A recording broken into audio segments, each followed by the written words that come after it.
السلام علیکم ورحمۃ اللہ وبرکاتہ۔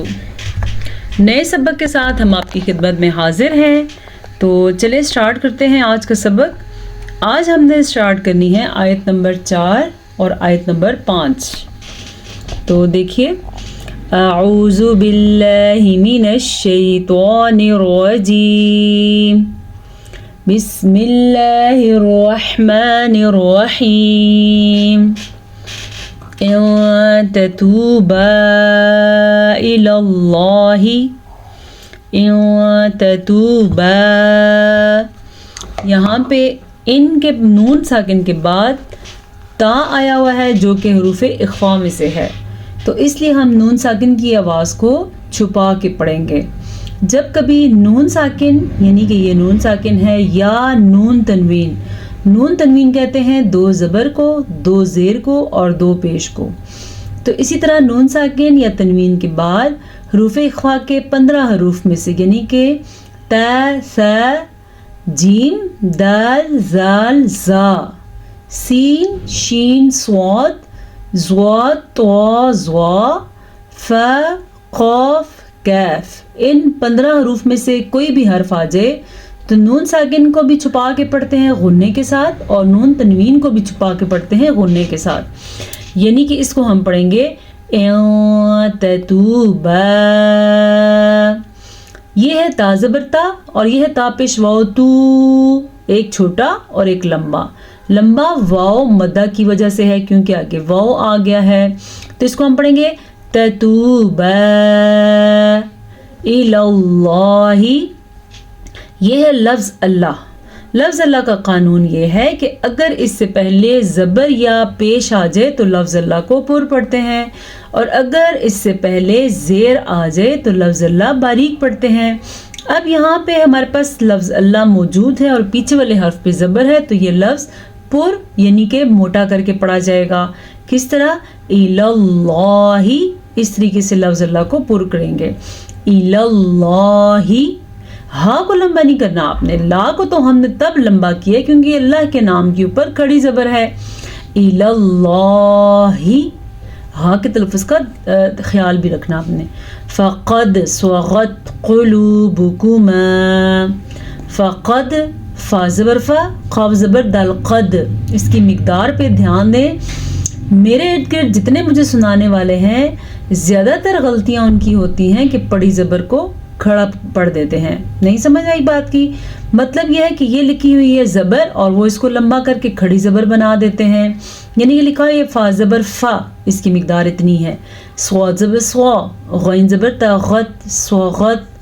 مقدار پہ دھیان دیں، اپنا تلفظ بھی اس طرح درست کریں گے تو 80% آپ کی غلطیاں خود بخود ہی ٹھیک ہو جائیں گی۔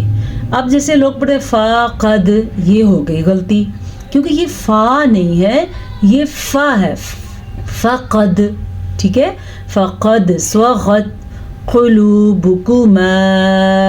اب ماں کو تو ہم نے لمبا کرنا ہے کیونکہ آگے الف ہے، یہاں پہ قلو، واو مدہ کی وجہ سے یہاں پہ بھی کھینچ کے پڑھنا ہے، لیکن قاف کو ہم لمبا نہیں کر سکتے کیونکہ قاف کے اوپر صرف اور صرف پیش ہے، نہ تو اس کے ساتھ واو مدہ ہے اور نہ اس کے اوپر کھڑی زبر ہے، تو یہ قلوب پڑھنا غلط ہے، اس کو ہم پڑھیں گے قلوبکما۔ میں اس چیز پہ اسی لیے زور دیتی ہوں کیونکہ میرے پاس جو پڑھنے والے لوگوں کی مقدار ہے ان کی زیادہ تر غلطیاں یہی ہوتی ہیں۔ اس کے علاوہ اگر آپ لفظ صحیح نہیں پڑھ سکتے تو وہ بھی آپ سیکھ رہے ہیں، لیکن اگر آپ لفظ صحیح پڑھتے ہیں اور آپ کی یہ غلطی بھی ہے تو پھر تو آپ بہت جلدی اپنا قرآن مجید درست کر سکتے ہیں۔ وَإِن تَظَاهَرَا، اب آپ نے نوٹس کیا میں نے پھر نون کو چھپایا ہے کیونکہ تا بھی تو حروف اخفا میں سے ہے نا، اس لیے میں نے نون کو چھپا کے پڑھا۔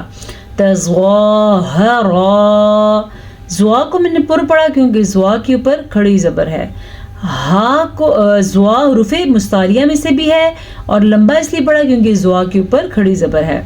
ہا کو شارٹ پڑھنا ہے کیونکہ ہا پہ ہا زبر ہا اتنی مقدار ہے، را زبر الف را، یہ ہے الف مدہ۔ وَإِن تَظَاهَرَا، نوٹس کیا آپ نے، علیہ، حاضر ہی، اس کو لمبا نہیں کرنا، فَإِنَّ اللَّهَ. اب میں آپ کے سامنے اس لفظ کو روک روک کے اس لیے پڑھ رہی ہوں کہ آپ کو مقدار پتہ چلے. البتہ فا زبر فا اتنا صحیح. نون پہ آپ نے غنہ کرنا ہے، لیکن اس کا یہ مطلب نہیں کہ نون کو آپ لمبا کر دیں. غنہ اور چیز ہوتی ہے اور لمبا کرنا اور چیز ہوتی ہے. اب اگر کسی کو سکھایا جائے کہ غنہ کریں تو وہ کہتے ہیں انا، یہ غنہ نہیں ہے، یہ تو ہم نے نون کو لمبا کر کے اور غلط کر دیا. غنے کی غلطی تو تھی اس کے ساتھ ساتھ ہم نے نون کو بھی لمبا کر دیا. ہم نے پڑھنا ہے فَإِنَّ، نون زبر نہ، لیکن یہ جو آپ کو آواز آ رہی ہے یہ آواز آپ نے ضرور نکالنی ہے. فَإِنَّ اللَّهَ هُوَ مَوْلَاهُ، ہوا ہاپش ہو واو زبر وا.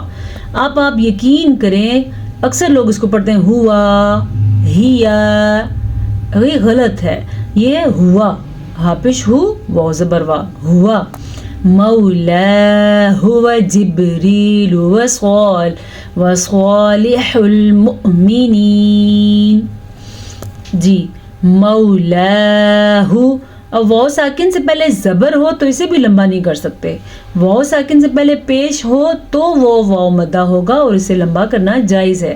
اسے ہم پڑھیں گے مولا ہو، مو ایسے نہیں پڑھنا. وجبریل، با کے اوپر قلقلہ ہو رہا ہے کیونکہ با حروف قلقلہ میں سے ہے. وصالح المؤمنین، سواد کو پر پڑھنا ہے کیونکہ سواد ان 7 حروف میں شامل ہے جو پر یعنی کہ موٹے کر کے پڑھے جاتے ہیں. پر کا مطلب ہے لفظ کو موٹا کر کے پڑھنا، منہ بھر کے پڑھنا. اب اس کو اگر پر نہ پڑھیں اس کا اپوزٹ ہے وصالح، جبکہ یہ ہے وسوا. پر ایسے ہوتا ہے سواد اور پر نہ پڑھیں تو ساد. یہ ہے پر اور باریک کا فرق. بار بار پر حروف آتے ہیں تو آپ کو پتا ہونا چاہیے پر کیسے کہتے ہیں اور باریک کیسے کہتے ہیں. وصالح المؤمنین، ہا کے تلفظ کا آپ نے دھیان رکھنا ہے. اور یہاں پہ حمزہ کے اوپر ساکن ہے تو چھوٹا سا جھٹکا پیدا ہوگا، لیکن جھٹکا ایسا ہو عین کی آواز نہ نکل جائے، یعنی کہ مو ایسے نہیں پڑھنا آپ نے. مؤمنین، حمزہ اور عین کا فرق بھی ہونا چاہیے. یہ ہے یا مدہ، یا ساکن سے پہلے زیر ہے تو اسے کھینچ کے پڑھیں گے مؤمنین. میرے ساتھ ساتھ پڑھا کریں تاکہ اگر آپ کی کوئی غلطی ہے تو ٹھیک ہو جائے. والملائکۃ، اب میں نے یہاں پہ خوب سارا لمبا کیا لام کو، کیونکہ لام کے اوپر اصل میں ہم نے مد کو لمبا کیا ہے، ہم نے کھڑی زبر کو لمبا کیا ہے. مد بھی ہے اور کھڑی زبر ہے تو یہ 4 سیکنڈ تک، اس کو 4 سے 5 سیکنڈ تک لمبا کریں گے. کیسے؟ والملائکۃ، تقریباً 3 سیکنڈ 4 سیکنڈ بنتے ہیں یہ. بعد ذلک ظہیر، اب اس کو بعدہ نہیں پڑھنا آپ نے، بعد ذلک کاف زبر کا، ظہیر را باریک پڑھنی ہے کیونکہ وقف کی وجہ سے ہم نے را کو ساکن کیا. پیچھے دیکھا تو یا بھی ساکن تھا، اس سے پیچھے دیکھا تو ہا کے نیچے زیر تھی، اسی لیے را زیر کی وجہ سے باریک پڑھی جائے گی. عسى ربه، عسى عین کے تلفظ کا آپ نے دھیان رکھنا ہے اور ساتھ کھڑی زبر بھی ادا کرنی ہے. عسى، اسا پڑھنا غلط ہے، عسى پڑھنا درست ہے. ربه ان طلقكن، نون ساکن کے بعد تو آیا ہوا ہے تو نون ساکن کو ہم غنے کے ساتھ چھپا کے پڑھیں گے. اب اگر اس کو ہم ظاہر کر کے پڑھیں گے تو یہ بنے گا ان طلقكن، تو پھر ہم نے اخفا نہیں کیا جو کہ کرنا چاہیے کیونکہ نون ساکن کو چھپانا ہے ہم نے. ان طلقكن، توا کو ہم نے پر پڑھا کیونکہ توا حروف مستعلیہ میں سے ہے. لام کو ہم نے باریک پڑھا کیونکہ لام ہر حال میں باریک پڑھا جاتا ہے سوائے اللہ کے نام کے، لفظ اللہ کے لام باریک پڑھا جاتا ہے. قاف کو ہم نے پر پڑھا کیونکہ قاف بھی حروف مستعلیہ میں سے ہے، لیکن آپ نے دھیان رکھنا ہے کہ اس قاف کو آپ نے باریک پڑھنا ہے. 2 ملتے جلتے حروف جب اکٹھے آ جاتے ہیں تو اکثر لوگ ان کو ایک ہی آواز سے پڑھتے ہیں، یہ غلط ہے. یعنی کہ اس کو کوئی پڑھے طلقکن تو یہ غلط ہے. ہم اسے پڑھیں گے طلقکن، ٹھیک ہے, نون کے اوپر غنہ بھی ادا کرنا ہے. ان یبدلہ, اب مد کی مقدار بھی آپ دیکھیں اور غنے کی مقدار بھی دیکھیں. یہاں پہ بھی ایک قاعدہ ہو رہا ہے. اس قاعدے کو جیسے اخفا کا قاعدہ آپ نے پڑھا ہے, اس قاعدے کو ادغام کا قاعدہ کہتے ہیں. یہ نون ساکن کے بعد حروف اخفا میں سے کوئی حرف آ جائے تو اخفا ہوتا ہے, چھپاتے ہیں. یہاں پہ نون ساکن یا تنوین کے بعد میم آ جائے یا نون آ جائے یا آ جائے, جیسا کہ یہاں پہ یا ہے, یا واو آ جائے, ان 4 حروف کو یمون کہتے ہیں. یا میم واو نون, یمون, یاد رکھیں آپ. نون ساکن کے بعد تنوین کے بعد یمون میں سے کوئی ایک حرف آ جائے تو وہاں پہ ادغام بالغنہ کہتے ہیں, یعنی ان کو آپس میں ملا دیتے ہیں. جیسا کہ ہمارے لیے تجوید دانوں نے اور آسانی کی ہوئی ہے کہ ہمارے لیے یہاں پہ ملا کے پڑھنا, لیکن غنہ آپ نے ضرور کرنا ہے. کیسے؟ ان یبدلہ, دال کو لمبا نہیں کرنا. اکثر لوگ پڑھ لیتے ہیں یبدلہ, غلط, دال زیر دی, لام زبر لا, یبدلہ, با پہ قلقلہ بھی ہو رہا ہے. ازواجا خیرا منکن. اب یہاں پہ 3 چیزیں آ رہی ہیں جو آپ کو جاننی ضروری ہیں. ایک تو یہاں پہ اظہار کا قاعدہ ہو رہا ہے. نون ساکن یا تنوین کے بعد حروف ہلکی میں سے کوئی حرف آ جائے تو وہاں پہ اظہار کا قاعدہ ہوتا ہے, یعنی کہ اس نون ساکن یا تنوین کو ظاہر کر کے پڑھتے ہیں, رکتے نہیں ہیں وہاں پہ. جیسا کہ اس کو ہم پڑھیں گے ازواجا خیرا, یہاں پہ ہم رکے نہیں ہیں. خیرا منکن, یہاں پہ ہو گیا ادغام. تنوین کے بعد یمون میں سے میم آیا ہوا ہے, یہاں پہ ادغام ہو گیا, اور اس کے ساتھ ساتھ ادغام کے ساتھ ساتھ اخفا بھی ہے آگے, کیونکہ یہاں پہ نون ساکن کے بعد کاف آیا ہوا ہے حروف اخفا میں سے, تو یہاں پہ اخفا بھی ہو گیا. مسلمات مؤمنات قانتات, مسلمات, یہ بھی ادغام بالغنہ ہے کیونکہ یہاں پہ ہم جوڑ رہے ہیں آپس میں اور غنہ بھی کر رہے ہیں. اور یہ اخفا مؤمنات قانتات تائبات, یہاں پہ بھی اخفا ہے اور یہاں پہ بھی اخفا ہے, کیونکہ یہاں پہ تنوین کے بعد قاف ہے حروف اخفا میں سے, اور یہاں پہ تنوین کے بعد تا ہے حروف اخفا میں سے. ٹھیک ہے, تائبات, یہاں پہ اب اظہار ہو رہا ہے. اظہار کیسے ہو رہا ہے؟ حروف ہلکی میں سے عین آیا ہوا ہے. حروف ہلکی تو آپ جانتے ہوں گے, اگر کوئی نئے جوائن کرنے والے لوگ ہیں تو حروف ہلکی سن لیں. 6 ہوتے ہیں, حمزہ ہا, عین ہا, غین خا. یہ 6 وہ حروف ہیں جو گزشتہ کلاسوں میں ہم ان کے مخارج بھی پڑھ چکے ہیں اور ان کو پڑھنے کا قانون بھی پڑھ چکے ہیں. بہرحال آپ کی آسانی کے لیے میں بتا دوں, یہ حروف اخفا ہیں. جب کبھی تنوین کے بعد یا نون ساکن کے بعد حمزہ ہا, عین ہا, غین خا میں سے کوئی حرف آ جائے تو وہاں پہ اس کو ظاہر کر کے پڑھتے ہیں. جیسا کہ یہ ہمارے پاس تنوین ہے اور یہاں پہ عین ہے, تو یہاں پہ نہ ہم غنہ کریں گے نہ چھپائیں گے, بلکہ اس کو ظاہر کر کے پڑھیں گے. تائبہ, تائبات, عابدات, سائحات. یہاں پہ بھی اخفا ہے اور یہاں پہ بھی اخفا ہے, کیونکہ یہ تو ہو گیا اظہار حروف ہلکی کی وجہ سے. یہاں پہ تنوین کے بعد سین آیا ہوا ہے تو یہاں پہ اخفا ہو گیا.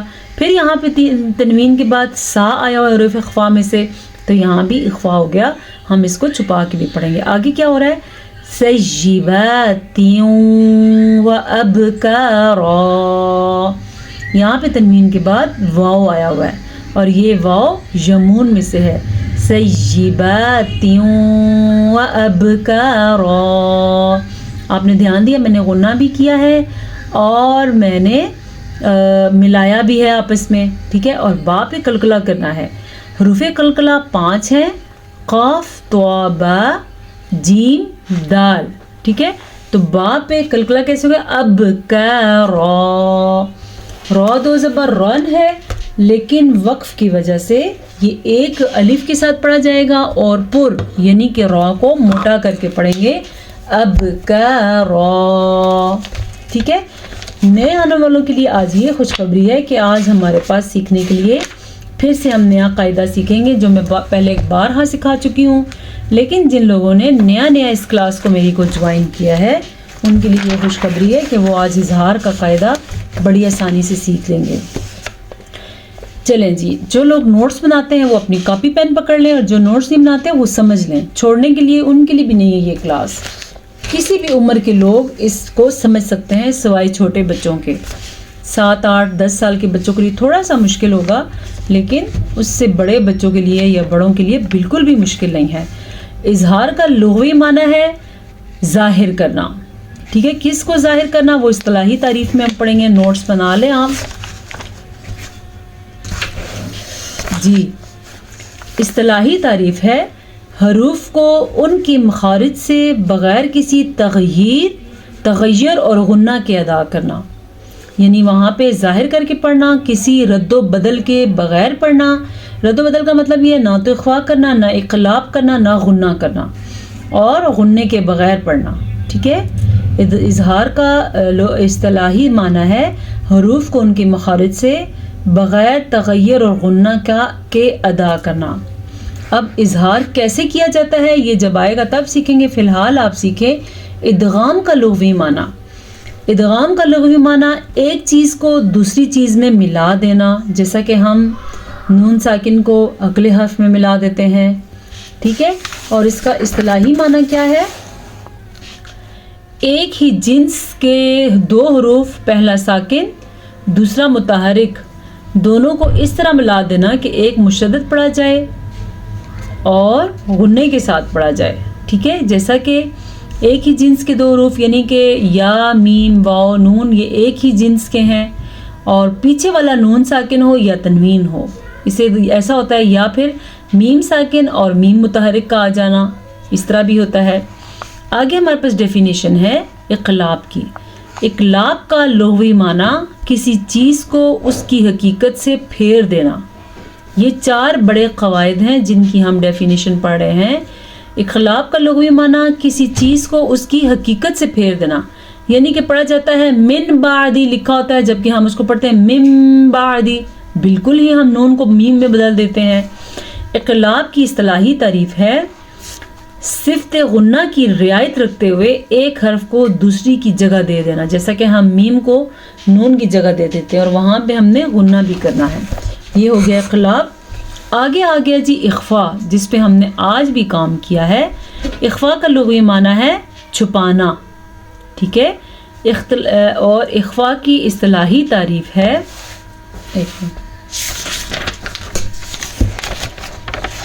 اخفا کی اصطلاحی تعریف ہے کسی حرف کو اظہار اور ادغام کی درمیانی کیفیت پر اس میں صفت غنہ کی کو باقی رکھتے ہوئے بغیر تشدید کے ادا کرنا.